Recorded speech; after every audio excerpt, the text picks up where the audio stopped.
I have in here 2 cups of potash base, that is the ash, and I'm adding 1 or 1.5 cup of water to it. Hello everyone, welcome back to my YouTube channel. This is Jofia DIY. In case you are seeing this channel for the first time, in this channel we make products and teach products on skincare, household cleaning products, and other products that are beneficial. So this is me adding water into it. This is 1 cup. I'm going to add another water to it. Then I will stir and keep to for the potash to be extracted from the ash into the water, and then I'm going to save. But it's supposed to be 24 hours if you can. Like in the other video I said, you can keep it for as long as you want. All right, for this particular one I kept it for 5 days because after making this I had to travel for physical training, and I came back after 5 days. Now this is the ash from the potash solution we made previously. This is the water from it. I'm boiling it down. Can you see how little that water has reduced to? Okay, so to make this, it is not easy. Now after cooking this, I want to show you something.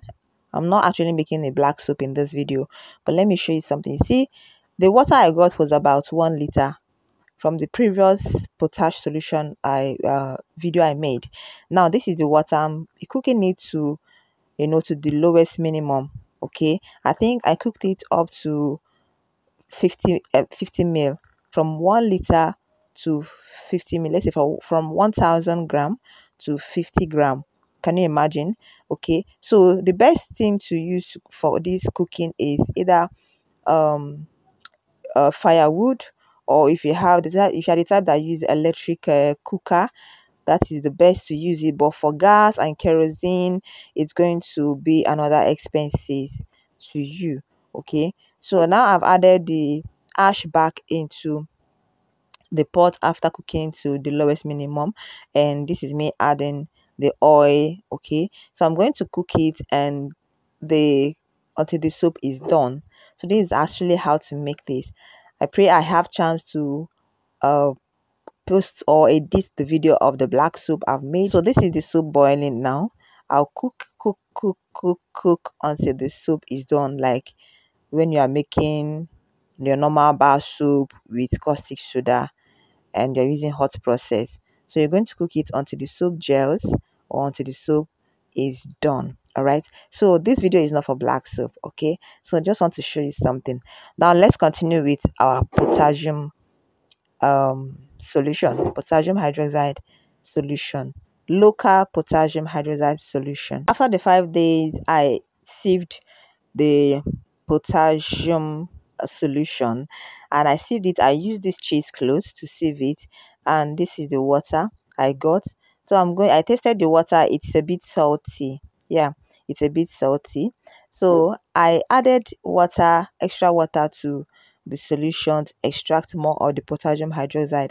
Now listen, take note.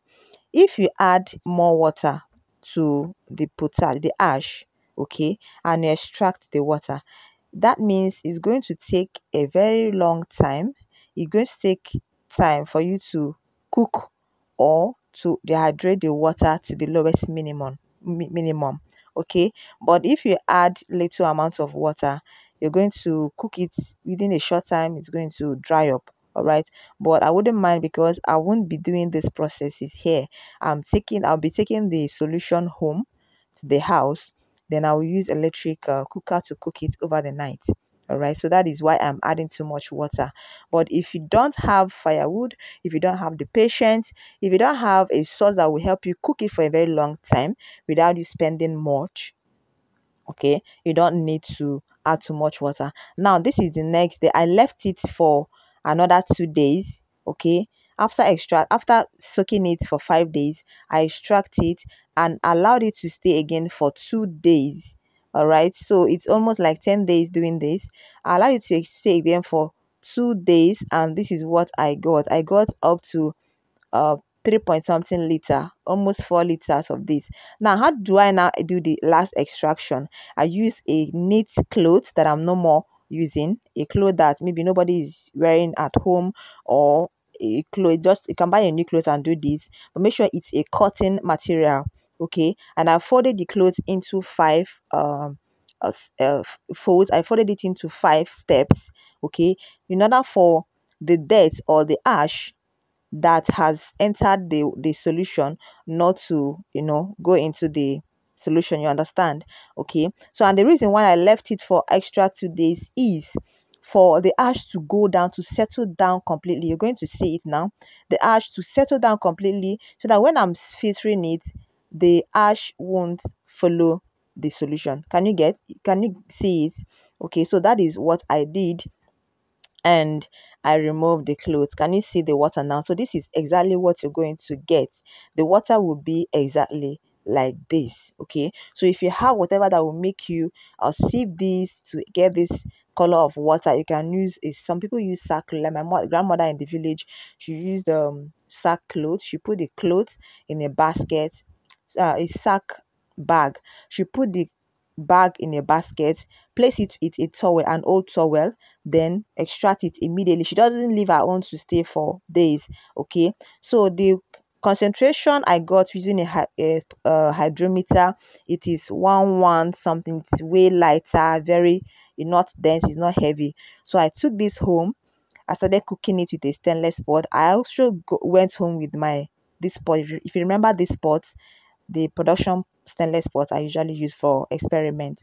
So I kept cooking it until it reduced to this amount. Can you imagine? From almost 4 liters to 450 ml, and the concentration is higher than 1300.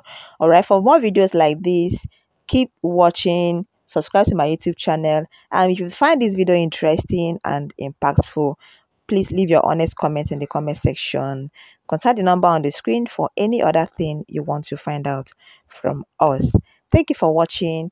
Always be safe wherever you are, and bye for now. See you in my next